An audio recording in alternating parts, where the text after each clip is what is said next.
And right now, this is a little more advanced, but I'm streaming on, wow, look at this. Hi, Facebook, YouTube, 3 different Facebooks, 2 different YouTubes. It's just streaming like that right now. So we're live. Hey, everybody. Hey. This is all my people. Say hi. We're live.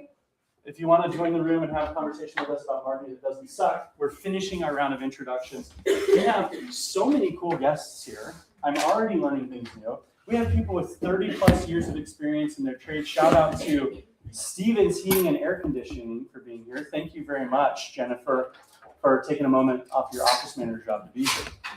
Oh, by the way, Stevens Heating and Air is a mystery to you. They've been around in business for a while. And wow, you're getting free marketing. You can pay me later. It's totally fine. So we're asking the question, who are you, what do you do, why do you do it? Now I'm going to put my team on the spot.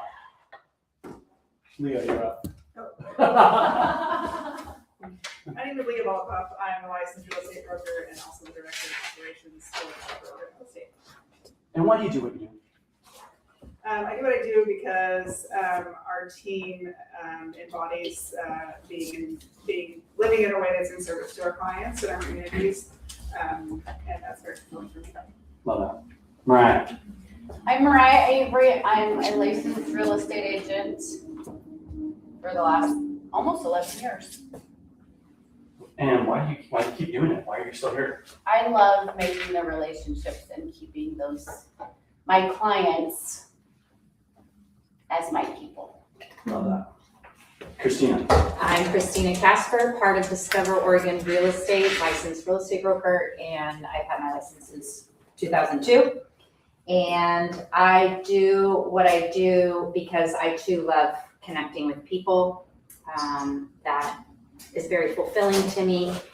And I love being able to find a place for my clients that when they get there, it feels like home and there's that peace that you get. And so that is what is motivating me. I love that. Christina, I have a favor to ask you. Would you take one of those markers and write 5 letters for me on this board? They had no idea. None of these gals were prepped on this.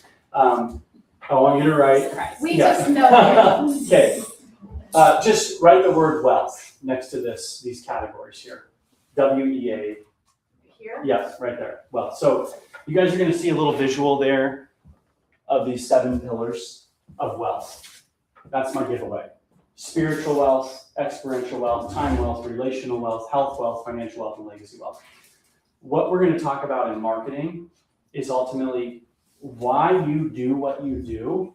It falls in one of these 7 categories. That's what I believe. Is that you want these things, is my guess, right? And maybe you want multiple of them. Most people look at business like, oh, it's financial wealth, and that'll fund my health wealth and my relational wealth and my experiential wealth. Experiential wealth being the experiences I have in life. Time being what's the discretionary amount of time that I have. Relational wealth being like, how am I doing with my significant other, my kids, my family, my friends? Like that matters. And if your business and how you market your business, if it hurts one of these categories of wealth, that's a problem. That's marketing that sucks, right? Like if we were to do something that boosted our financial wealth, but it took all of our time, or it costed us our physical health, that would be problematic. So we want to avoid, just beginning where we end up, we want to avoid the kind of marketing that would negatively or adversely affect the other categories. Best case scenario is we can find experiential wealth moments, cool life moments that we have that can add to our marketing story. Relationship building moments where I put you on the spot and I do a selfie and, thank you guys for bearing with me on that. But that actually adds to Jennifer's business or that adds to Lauren's experience. So we're trying to compound marketing.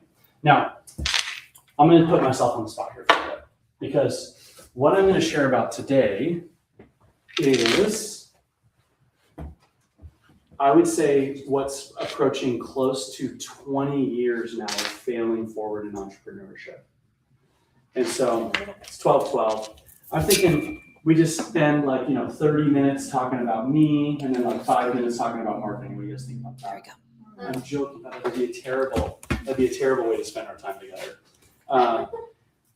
I do want to help build some credibility though, in what I'm sharing with you, so you guys know I'm not just blowing smoke. And it's not that, oh, this is going to be the most grandiose, amazing marketing ideas. these are just the marketing ideas that I have to share with you on my journey of trying to make it not suck the life out of me. Because I can work really hard. I don't know about you guys. If you feel like you believe in something you do and you can work really hard, but if it feels out of alignment, it doesn't matter. It doesn't matter how much money there is. If it doesn't feel in alignment with me, I don't want to do it. Does anyone relate with that? Mm-hmm. And one of the things for me is like, if it's not fun, I probably won't do it for very long. Like I'm being honest. I know I'm the broker for the city of Corvallis, yada, yada, yada, nominated for Small Business Person of the Year, Entrepreneur of the Year, Advocate of the Arts, blah, blah, blah, blah, blah. Like all of those things happened after me being in business here for 12 years, selling real estate in this town, figuring out what not to do, failing for it. So I'm hoping you guys can stand on my shoulders and learn a few things.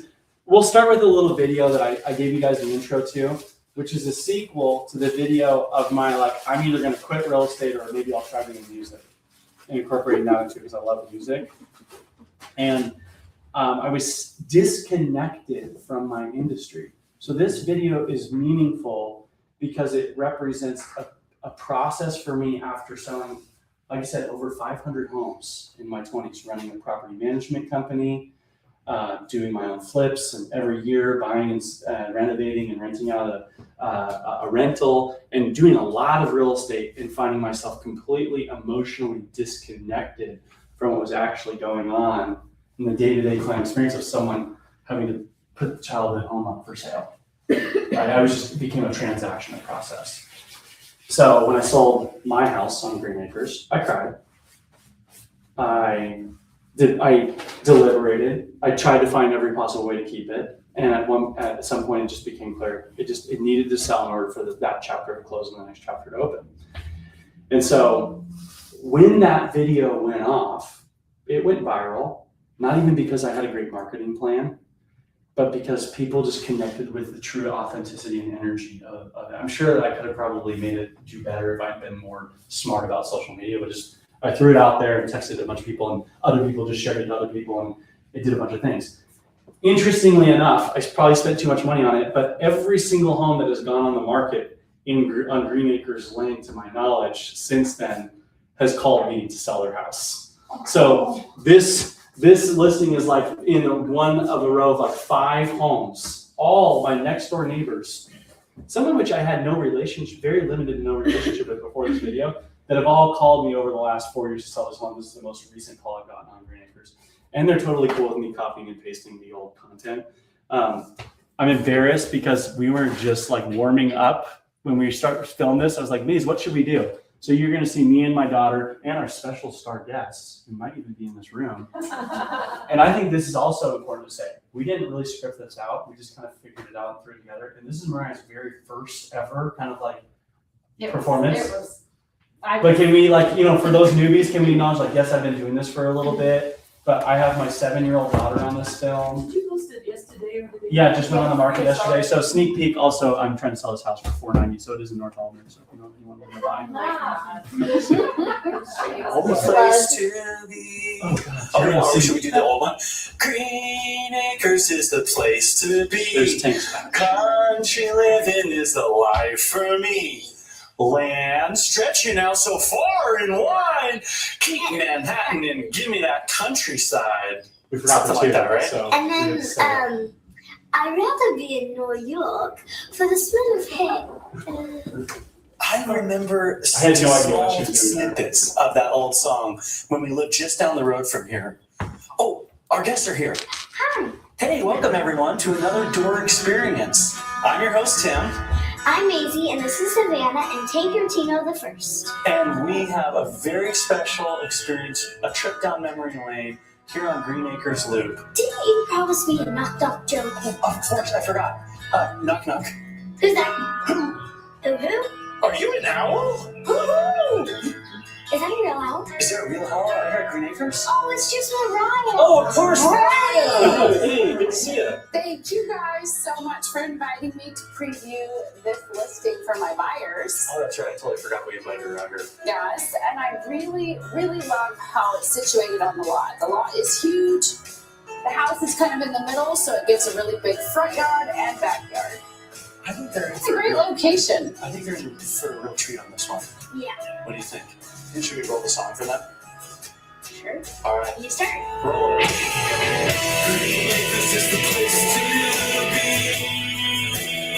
So that's content from the old video, because I'm cheap, and I wanted to reuse it. There's a lakefront access. No one swims in the lake,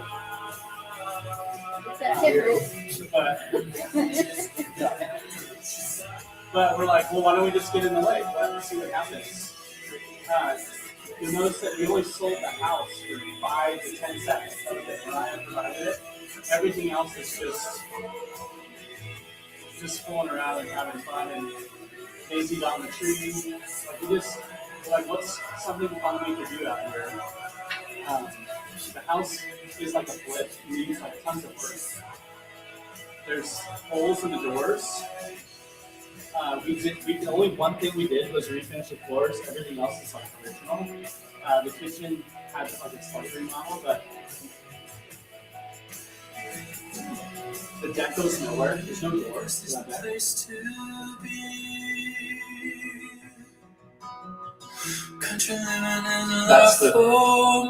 the sludgy pond down behind. That's sort of like. Your eyes really burning? Oh yeah, I had a full body rash. By the way. Thank you, everyone, for joining us for another Door Experience. Again, I'm your host, Tim West. Nathan Savannah Good, West, so it worked. and Tank West. And I'm Mariah Avery. And we're here to help you find your people. And find your place. If you find these videos fun and informative, please hit like and follow us. There you have it. So did it work? Are you guys wanting to follow our YouTube channel now? Are you like, oh, like Mariah did call to action. So let's just do a quick test. If you were to be like, all right, I like that video, because that's content I would want to see more of. You're sold in house. So we can talk Yeah, about I mean, that. it worked. I mean, you made that all look like I wanted to be there at that house on Green Acres. How? What happened? What happened for you? Let's just go into this real time. It was the music. Okay. I mean, it was just sensational when you just came out. Green Acres is a place to be. I felt like it really was a place to be. I thought, oh, yeah, it is. Yeah. Even though the I house was needs lots of drawn in. work and you know the siding's kind of a little dilapidated. Yeah, but that didn't really show. I saw the beautiful floors. I Yeah. saw a nice bright kitchen. I saw the deck overlooking and all the Yeah. green all around it. It was good. I liked it. So you guys like the video, like the house. Now, do me a favor, because we're on marketing. Do you guys have YouTube on your phone? If you have a YouTube app, will you pull up and just give that? If you search up Discover Real Estate online, will you go ahead and just give that YouTube a quick follow here? I told you I was gonna demonstrate marketing, right? So part of what you guys have to do is you have to ask for eyeballs. If you want people to follow you, like you can post stuff and you can create great content. We can start getting subscribers on our YouTube channel, which sadly we just had to relaunch, which is why I'm asking you to follow it. If you just search Discover Place Real Estate or Discover Real Estate, I think it should pop up. There you go, you're finding it. It's tricky. You have to ask for the business. So that there's another free lesson. Will you get us back to our slideshow? Yeah. Okay, we're way off track. Now we're at 12. You have to kind of use to find like search doors and stuff. And see, if I was really smart, you know what I would have done there? Is done like a QR code for you to scan and then you would follow that. But so like right now I'm learning real time. Oh, I could have probably done a better job on that. Don't worry, I'll get that made up right Is now. it super warm in here for anybody? Or is it just me? Okay. I'm warm. You're warm? I'm warm. Okay, do you want to pop that open? I'll get the QR code. Yeah, that's fine. That's fine. Okay, so we're gonna do one other ad here, just since we're in a video flow, which is that was an example of a super polished video, right? Like you probably wouldn't go out there for your business. You're just starting out, so if you're not gonna go out and make a music video. But the point was it was authentic. It was real. Here's another video that's also authentic and real, and it was one of the lowest production. It's one of the lowest production Super Bowl commercials ever. No money was spent on it except for what you can see. It's a low quality selfie phone camera, and you're about to find out why. Love him or hate him, Kanye West is also one of a brilliant marketer who we could probably learn a few things from. and his business was failing. It was falling apart. It was his last Hail Mary. Maybe you're in the spot where you're like, I just need business. So he spent all of his, he borrowed a bunch of money, spent every dollar of it on a 30-second ad for the Super Bowl, and saved his business with this ad. So we'll do one more video. Hey y'all, this Yay, and this is my commercial. And since we spent all the money on the commercial spot, we actually didn't spend any money on the actual commercial. But the idea is, I want you to go to Yeezy.com, YEEZY.com, and I'm gonna write it at the bottom of the screen. And I got some shoes, and that's it. $19 million he spent for that ad. Guess how many shoes he sold that day on Super Bowl? Just wild guess. From Yeezy.com. Like 34 Easy million. is super. Wow. 34 million. Oh my god. Right. They're like, yeah, one shoe So- is like yeah. $500. yeah. So yeah, he sold like 5 shoes for $1 million. So like, okay, we could say like, well, that was marketing that sucked. Well, was it? Like, what makes it suck? I mean, if it doesn't work, then it sucks. And if it sucks the soul out of you, then it sucks. But ultimately, he made that organically, easily, and he sold a bunch of shoes. So that marketing worked. So how do we apply that? How do we apply these things? You've got this elaborate music video on one side of the scale, and you have this 30-second ad for a Super Bowl commercial on the other side of the scale. How do we apply this to you? One other thing I'm going to say, this is the ideas that come through. We talked about real estate, but really for me, marketing, learning, cutting my teeth on marketing started when I was 17 years old, and I was tasked with starting a painting business to put myself through college. I was going to Oregon State. I had just gotten my associate's degree. I transferred to Oregon State when I was 17 as a junior, and I didn't have any money. And I had to figure out how to pay for college. And there was an internship that said, hey, we'll teach you how to run a painting business. Oh, but by the way, we're not going to give you any marketing money or ads. Like, if you want the business, you do have to go find it, and we'll give you a clipboard and a lead sheet. And that was my very first marketing tool. It was a clipboard and a lead sheet, name, phone number, email, and notes. And I built $1 million painting company as a college student with that single tool. So if we just start there, grassroots, let's assume you don't have any money to spend on your business. Do you have enough money for a clipboard and maybe 2 sheets of paper, name, phone number, email, notes? As long as you have that, you have enough to build a multi-million-dollar company. As a college student, that looked like me knocking on doors. I knocked on about 10,000 doors in college. I knocked on almost every door in this town. I knocked on every door in Brownsville, 2 or 3 times over again, where I grew up. I knocked on every single door in Harrisburg, Oregon, every single door within the town of Tangent, which wasn't very many. And then I did a bunch. Eventually, I started knocking on doors in Eugene and started teaching people how to knock on doors in Portland. And then by the time I was 19, I had 30 different crews all over the state of Oregon, over 100 employees, and I was teaching 30 kids how to knock on their own doors and run their own painting businesses. And that resulted in me learning my passion for coaching, learning my passion for how to help someone with no money at all literally build a business from scratch. So that is the pre-foundation before real estate. I just wanted to touch on that. Because we talked a little about social media, about going live, but that was in 2009, 2010, 2011. Do you guys remember what was happening in 2009, 2010, 2011? Every third house had a sticker on it that was going into foreclosure. People were behind on their payments, and I'm trying to sell them on house painting. Mind you, I'm 17, 18, 19 years old. I am brace-faced, skinny jeans, long straightened hair because I was in a metal band on the weekends. Not the image of the painting contractor that you're like, oh, I want to spend, $3,000, $4,000 on a paint job. So pretty much all the odds stacked against me. Yet I ran a profitable painting business, helped other people to do it with no AI, no social media. How? Okay, you're a grassroots guy. Word of mouth. Okay, word of mouth. People didn't know about me. I was completely a mystery. I just started in the business.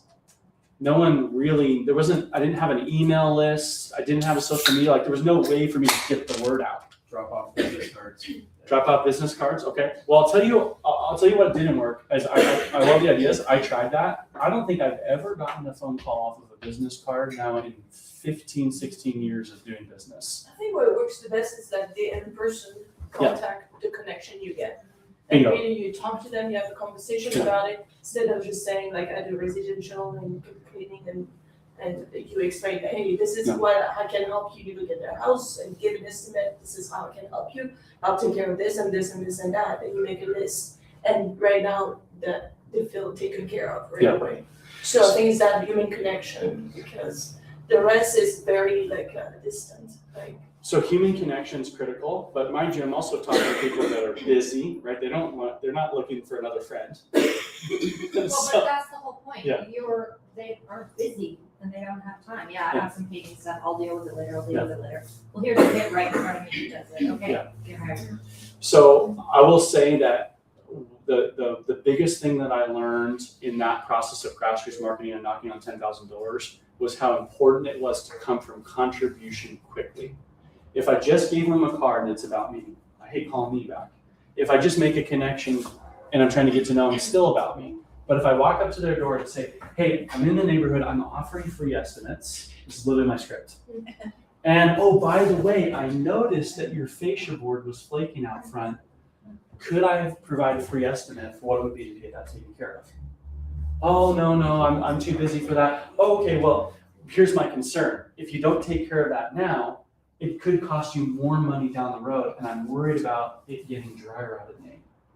Would it be okay if I just provided you a free estimate so we could figure out how to take care of that? Well, it's just a paint job now and not a reside job later. Would that be valuable to you, just to have that number for planning purposes? So I found a way to get in and teach other people how to do that. I just did that over and over. It just basically hammered it, found any kind of thing. We didn't paint any homes that year because people wanted to change the color of their home. We painted homes because people needed to paint their house, and if they didn't, it was going to cost them more down the road. And that was it. It was simply a trade-off of this is going to cost you financial wealth, and it's going to cost you time wealth if you wait. We built the urgency, and then we happened to be there with a simple, easy solution for a quick free estimate. And that one script, Identify and solve the problem. we identified the problem, we exploded the problem, we identified the solution, and then we exploded the solution, and then we closed the deal. And we do present estimates on the spot. I use that process for marketing and sales to close over 400 paint jobs in college. How are you guys doing on temperature? Are we cold now? Okay. Here's what we found about temperature, by the way. When you're doing presentations, if you're warm, if you're too hot, everyone complains. If you're too cold, then a few people complain. So it's if we're gonna err on one side or the other. If you're hot, you complain about everything. If you're cold, you only complain about one thing: temperature. So, yeah, no, that's all right. That's all right, Tracy. So, if we could find the sweet spot, you guys, in 30 minutes, Cody Wilmer will show up here any minute, by the way. I'm gonna use him for a prop. So if he shows up, let him make sure he knows where he's going. If we could find the sweet spot between like marketing that doesn't cost a bunch of money, but also marketing that fills its card, would that be helpful for you guys? You can go through some examples. I want to create some definitions. So first of all, like in your mind, when I say marketing, like what even is it? We're gonna start there. What is marketing? You want to don't look at the screen. But like, if you had to define it, I wonder what this looks like over here. We're keeping track of Okay. that. Anyone want to care to volunteer a definition? Well, you're going to market and you're doing unique. Okay, going to the marketplace. Marketing. Marketing. You're creating a market. Or you're creating a market. You're identifying a market. You are telling something to a market. In 2 words, I would say marketing is storytelling. And the story is, what do I need and what do you have to solve it, and how do these things work together? From a business standpoint, if we were to draw like a funnel, the marketing is the first door that someone walks through in the journey of getting to know you in your product or service experience. So pretty much everyone here has service-based businesses, right? And that service-based business has a lifetime. It's a continuum. And so when you talk about marketing that doesn't suck, we're talking about what is the way what's the doorway that they're going to walk through in order to get to know you. And Ideally, marketing leads to sales. So marketing is door number one. And they walk through that door, and the purpose of marketing in our world, for example, in real estate, the purpose of marketing is to set an appointment, to get face-to-face so I can have a conversation with someone about the real estate goals. I'm not gonna sell them in marketing on doing business with me. I'm gonna sell them on meeting with me to interview with me. So when you're marketing, what you're selling is time to spend for an interview. And that's really important because when we talk about come from contribution, I was tangent wandering, I'm sitting on that.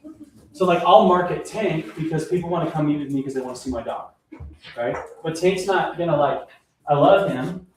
Oh, there's even a toy here for him. I love Tank, but no one's gonna hire me to be the real estate professional just because they came and met with me because of Tank, right? There has to be a value beyond that. So the reason why I wanted to connect those dots is because I know, I'm so sorry, dude. If you sit and you wait, maybe at the end, Wouldn't it be cool though if your marketing, if the way you marketed would make your selling easier, right? So by the time that they walk through the door and they get to meet you, they're feeling even, like they've already kind of made the decision, oh yeah, we're gonna have students come do an HVAC estimate for us. But like we saw the ad of the happy family that was like looking at their bill and was like, wow, look at all the savings. And takes all their jackets off going through the door and they're like happy in their home, that like they already felt the warmth and connection. They already felt something before they even came to the house, right? So marketing can move you closer to a sale if it doesn't suck. Or maybe it just gets you a meeting and then you got to do all that work in person. I think that it's really important that you guys think about who you're marketing to. So if we're going to talk about takeaways from today, it's number one, figure out why you're even doing this and how you tell that story. Number two, figure out who do you actually want to work with. Because defining this target market for you, I mean, I think Christine, you've done an amazing job at this, being like, hey, I just have 24 families. Like there's just a very small pie chart I need to carve out. And every single day, I'm just going to make a step towards connecting to that group. Right, like one of those people. And that means You can be one of my 24 families. yeah, well, look at that. Oh my gosh, special ad moment. Have you ever considered how valuable it would be to have 20 years of real estate experience backing up your transactional process? Well, look no further than Christina Casper, Salem local, Oregon resident, and someone who really deeply cares about helping you find your place. I think I did that in 8 seconds too. We haven't even lost their attention. We're here for all day for free. Your unique value proposition is going to combine with that. So can I pick on you for a moment? Pick on me. Okay. What makes you different? There's lots of different HVAC people. Why you? That's a great question. We're a family of business. I don't know. I have a lot of generic answers. Okay, that's fine. That's fine if they're generic. Let's hear them all. So family-owned business. We're third generation family-owned business. Okay. We have the youngest generation is a female in the Okay. HVAC industry. She's going to turn out as a journeyman this spring. That's unique. That's very I've cool. been there for 30 years. Well, it sounds like you guys care. Yeah, we care about people and we consider our clients our family. We've taken care of some people for multiple generations. So I don't know about you guys, but in 8 seconds, I'm feeling way more inclined to do business with you based on that that quick definition. just personal. Also, Yeah. they come out and It like feels save the day at our store. So then you're. Save landlord. So do you understand that your this is an important designation. Do you understand that your unique value proposition is one that is literally a collection of stories, right? Like, so when you think about that, it's not like, oh, we're the best price in town, right? Like that's not your unique value. That may not be your unique value proposition. So don't try to make it that.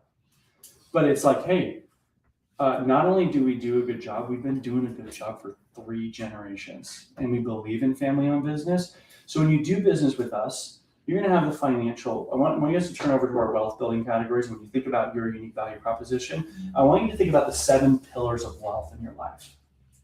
And you think about what kind of relational wealth is developed when you do business with a third generation family company. That's powerful relational wealth that I'm delving into, right? I would even double down on that. The fact that you've been there 30 years speaks a lot about that company. And like the fact that your mom worked there speaks a lot about that company. Like they obviously care about their people. So if you're their people, they're going to care for you. Well, we are a family. I mean, Yeah. if my car breaks down in the middle of nowhere, I'm calling my boss. Like, that's what I do. Well, and the fact that they care that much about their employees shows that they care that much about what they do with their work. Yeah. And it's a very old-fashioned business ethic that I don't think exists a lot anymore. I'm sold. Yeah, Me let's too. get we're like, hey, let's add that to our vendor list. For real, you just told me on your business. Yeah. Like this is real-time marketing happening. And so what you did is see how that storytelling, right? That storytelling is gonna buy you a referral. And then that referral is gonna buy you a sales opportunity. Gotcha. Right, where then you guys can go to estimate an HVAC for one of our clients. So you guys are seeing marketing happening real time right now. The way that you tell your stories, how you guys all started off this presentation saying, here's my why, right? Here's what I do, here's who I am, here's what I do, here's why I do it. That was your marketing moment. And your ability to then get super clear on that, like rehearse it like it's your elevator speech and find all the different mediums to deliver that story every time you're at a chamber meeting, every single time that you're in an appointment, every time you jump on Facebook Live. Hey everybody, Tim here, real estate professional, looking to help you find your place. I believe in facilitating the discovery of community, legacy, and adventure, and today we're on an adventure. I'm incepting mission all the time. Mission, mission, mission. I'm literally telling the story so much that people will come to associate me, not with what I do, but with why I do it, and that'll be powerful. Speaking of family businesses, Cody, we have you're the last to arrive, no problem at all. We just learned about a 30-year family business and the value of 30. We're talking about unique value proposition. Yeah. Can you tell us all, who are you, what do you do, and why do you do it? Sorry I'm late. Told Tim I'd come by the last little bit, but Cody Muller Properties. I've been around for a while. Just kind of the black sheep down here for my family business. Speaking of, I'm in Hillsborough area, but I've been down here for 20 some odd years and been in real estate for 22. So yeah. And your family, you have your whole family in the business. All in real estate. Yep. My dad just the year before me, and then my sister, my cousin, my dad's wife, all in the business. Yeah. So to catch you up, yeah, marketing, and we're all collaboration, so we're a highly collaborative model, but I'm gonna give you guys an example. So for us, when I say marketing, like we just talked about that great marketing moment where you sold me on why I should now meet with you and have you come and quote my client's HVAC, right? Then the thing we're not gonna talk about today is sales, but just to give you guys a window, this is how fast these around. These are examples of the selling experiences in our world, right? So if someone wants to sell a house, they're gonna get this selling experience. We're just trying to create 20 minutes to an hour to be able to go through the selling experience. If they wanna buy a house, this is our buying experience. We're trying to sell them on, hey, here's why you should come and sit down with me for a complimentary buyer consult, and we'll go through your buying goals. And then the last one is a career opportunities guide. Here, I don't think all three since you're there. And you got Tank I get too. So these are basically going through, hey, here's the 3 different ways to engage with our brokerage, why you should do it. No, those are all yours. Oh, Those are all yours. So marketing is how do we storytell in a manner that inspires you to spend 30 minutes to an hour to invest into interviewing me to do the job for you on the selling, buying, or the career opportunity, right? And so that starts with me defining, are you a client for me? Are you the kind of person I want to work with? Do you live where I want to work? Do you have goals? Are you pre-approved, right? Can you even afford my services? So there's some pre-qualification that happens within marketing, which is why it's a funnel. You're not going to get every person. You've got to tell the story wide enough so that you can have a wide enough pool. All right, I'm going to get some more audience engagement here. We start with why. The why has to flow through you to your target market, and then we're going to end with some tools. So what are some tangible things? How do I actually do this? I talked a little bit about this wealth framework, but I want you guys to think about combining these pillars with your target market. So for you, if you're someone who says, well, I know when I think about wealth, I know I really value health wealth. Well, wouldn't it make sense then to find other clients that value health wealth, right? Even if you're like Emily, you're cleaning houses. Yeah. But I also know you to be someone who values health. Yes. So that probably is gonna feed into your unique value proposition, isn't it? Like what kind of products do you use when you clean homes? Biodegradable and like Health conscious products, okay. So I'm not like, to the untrained eye, I'm calling Emily because I want to clean my house, so I'm looking for the best deal, but that's not necessarily the case. What if I'm looking to make a financial decision that's also a health conscious decision? It's also a relationally conscious decision, like what kind of person I have in my home, right? Cleaning around, maybe I'm there, I like hanging out with you. It's also a time conscious decision. I'm gonna have to leave my house. How long is this gonna take? Is this gonna save me time, right? Or am I gonna have to babysit it? That's also an experiential wealth building thing, right? Like what can I do with my time when I'm not cleaning my house? Right, and a lot of people find value in being able to work on their business that brings them even more money. And so the cleaning of the house actually gives them more money. Yeah. They were working with that. Exactly. So it's an opportunity cost. So I want to give you guys some tangibleness and like, okay, how are you defining your unique value proposition as it relates to the way that you want to build wealth in your lives and the way that you want to synergize with other people? And so maybe you could just take a moment and just kind of think right now, like, what are the category, what are the ways in which my business, as it stands today, without any additional change, contributes to these categories of wealth in people's lives? And how can I change the way I'm talking about that so that I draw those connections more? And I thought you did a really good job of that, because you told us about how a service that could potentially help save me money on, my energy bill would also be a way for me to invest into a legacy of a business that's being passed down generation to generation. Yeah. That's really special. That, to me, that fills the big pillar here for me is spiritual. That's just my experience. I think we're spiritual beings having a temporary physical experience. But when you tap into something, one of the greatest Super Bowl commercials of all time, which, if you were to go off of like ratings or whatever, didn't happen this last weekend. It was all the way back in the 1980s when Steve Jobs went all in on Apple, right? And he presented the personal computer for the first time to the open market as the product to take down the big guy. Apple was famous for this, right? They would provide products that would provide experiential wealth to people that would promise to give them back time. That would promise to be affordable to the everyday person. But what was Apple's ultimate marketing superpower? They found a way to almost create a spiritual undertone to their products by saying like, you're a part of the Rebel Alliance when you buy Apple. You're taking down the big bad IBM.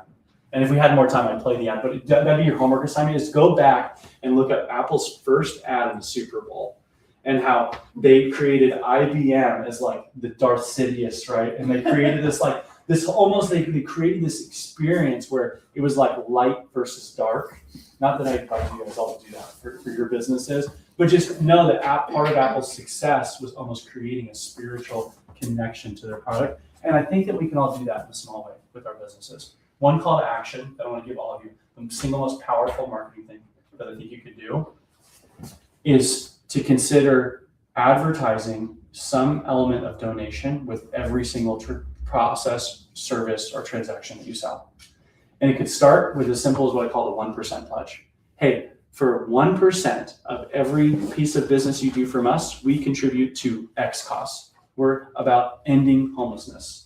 We're about supporting impoverished youth.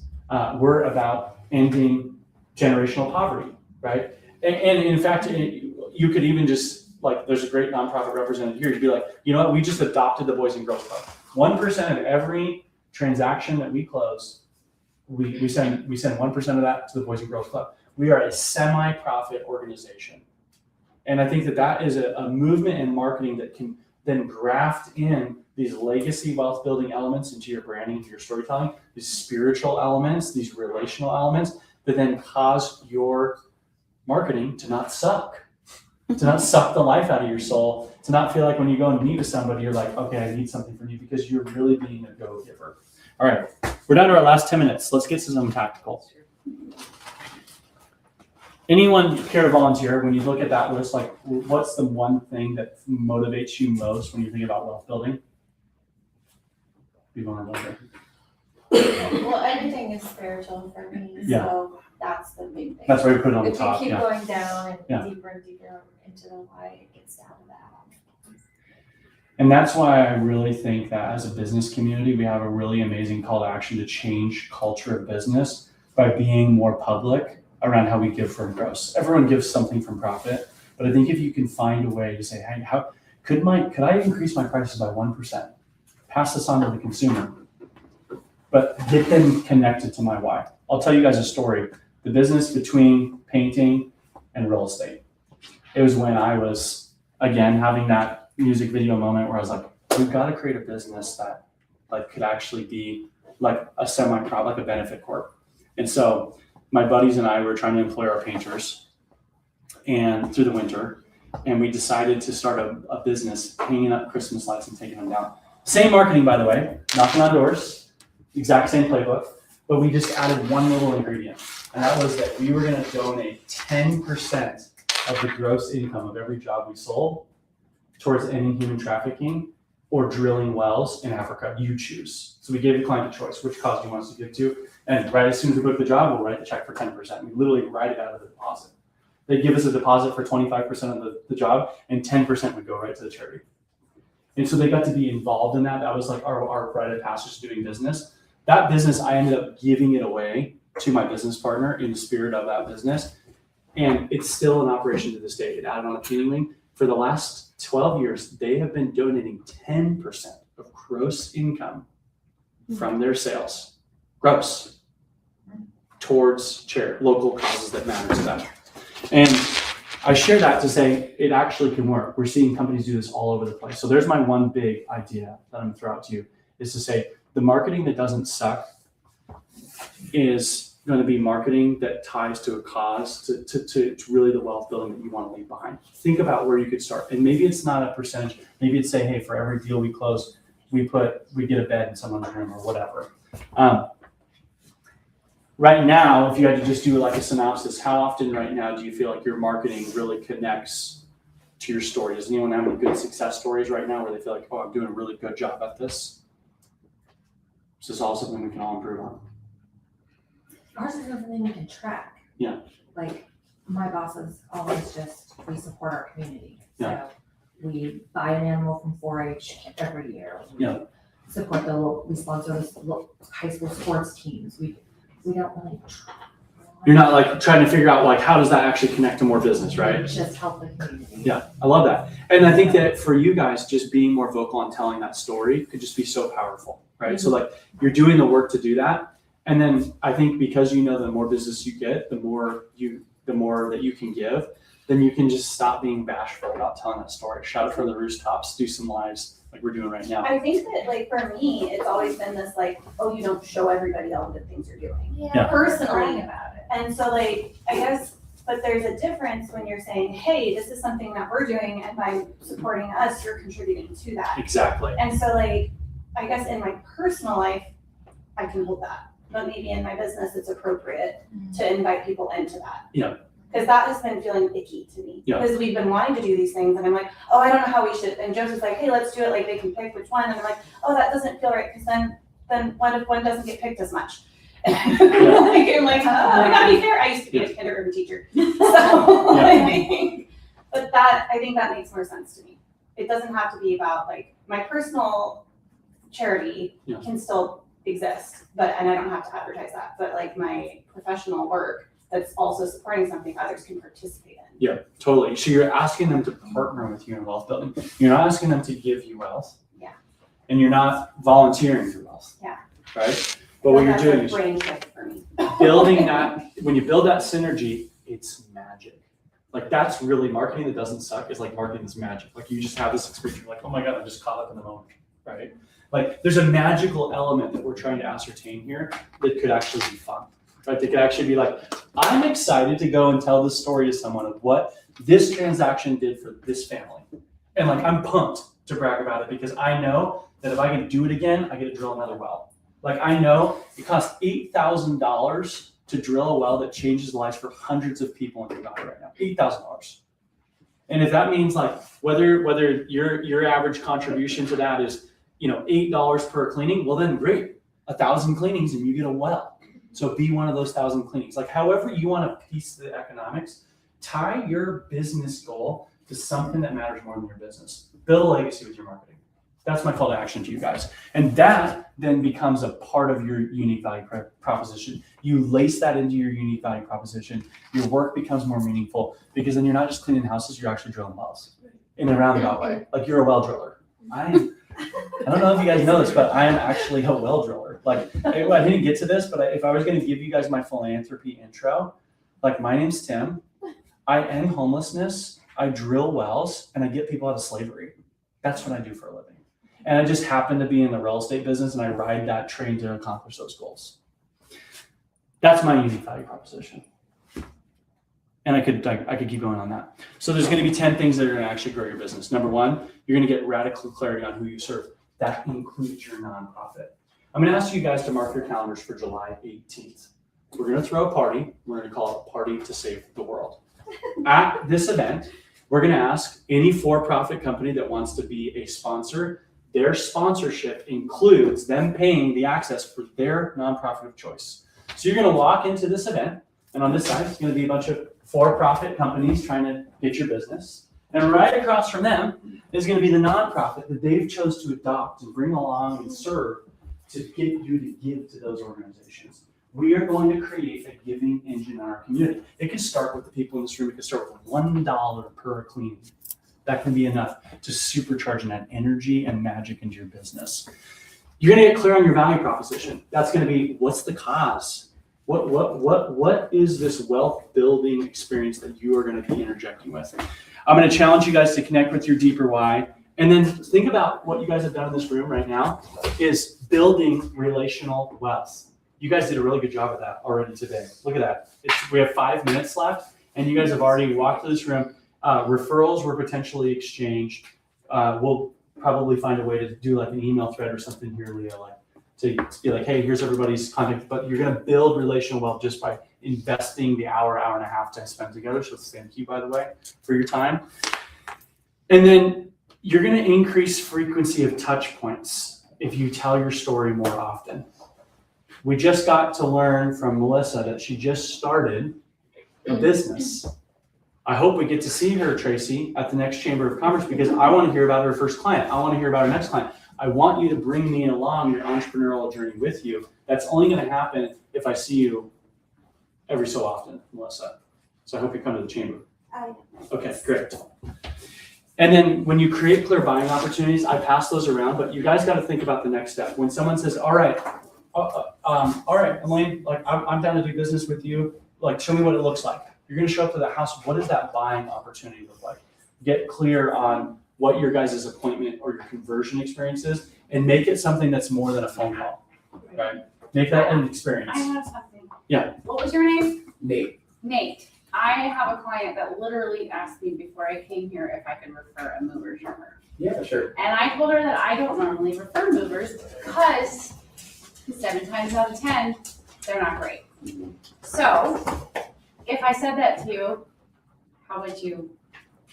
Yeah, well, I think our reputation online speaks for itself. One thing I say is, reputation is important for every type of business out there. We all here, knowing our reputation is important, especially for a local community like ours. Reputation goes a lot further because of the word of mouth and the everybody wanting to kind of support each other. The referrals go a long ways and is a big part of this business community. But I'd go a step further and say that even people do a lot of energy and for the research and what moving companies and services are out there, what's best for them.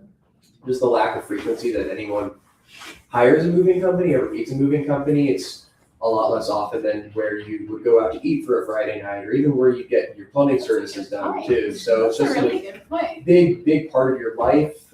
Most people maybe only move a couple times in their lives, or maybe once every few years potentially. So the amount of research that goes into it is important. It's a big part of the decision-making process. So people can look at a reputation online, really read the very emphatic reviews that are on our website there. I love that. And what's happening right now is my final slide I want to leave with you guys, which is what's your next step here? And one great example of the next step is get together and role play your guys' businesses with each other. Role play your marketing approach, role play your sales approach. You're gonna get better by testing this out. We got to see some people testing out their marketing in this room and what worked and maybe some of what didn't, but what is building towards working. And my challenge to you guys, here's just 20 ideas for under $20. So you can take a picture, we can send it out. There's nothing that is groundbreaking about any of this unless you bring the groundbreaking energy. The thing that was groundbreaking that I shared about today is just Simon Sinek's classic call to action, which is to start with why. Get super clear about that why and that value proposition. Then these ideas will actually have some gumption. When you go and knock on doors and you say, hey, listen, I'm trying to drill a well in Uganda and I'd like to clean your house. You knock on 25 doors, you're going to get some clients. Then that 25 door knocking isn't like, hey, do you want me to clean your house, right? Like, but it actually does something.